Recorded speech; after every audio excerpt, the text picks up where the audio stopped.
Guillermo del Toro's Frankenstein has dropped on Netflix, and this is a big, sweeping gothic tragedy.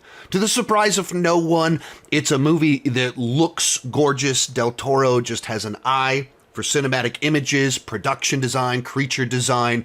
There's all sorts of just gnarly, horrific, gross out bits in it as the monster is being built along the way. But just even the use of colors all throughout the movie just makes for these striking, bold images that you remember. Of course, this is a classic gothic horror tragedy that has stood the test of time, and one of our top directors of today is tackling it. And so you get this big journey of telling two different sides of this tale that lead to this end point, and seeing all along the way the ways in which a character is broken to the point of making these harsh decisions, the way they repeat the mistakes of the past, they repeat the harshness that made them the person that they are in a negative sense without learning the lessons, and just kind of true tragic journey.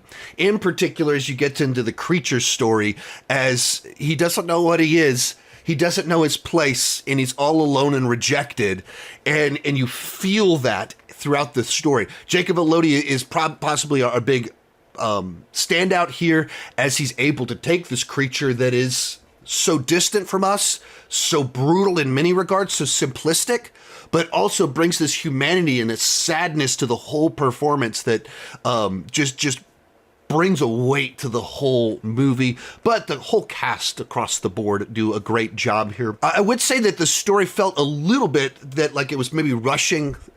Like, it's 2.5 hours long, but it still felt like it was rushing through certain plot points because there's so much story being told, covering so much time with so many subplots, characters, nuances, little details.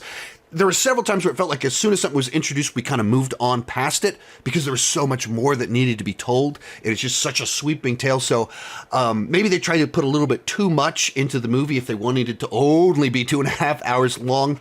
And it's not this sort of tale, this time period isn't something I naturally gravitate towards. So it's not like my cup of tea is a movie that I just absolutely adored. But for what it is, it does a really good job. It pulls out some big emotions, and it is gorgeous to look at. If you're a Del Toro fan, if you're interested in Frankenstein, if this is your sort of thing, this is a must watch. For others, it's worth checking out still.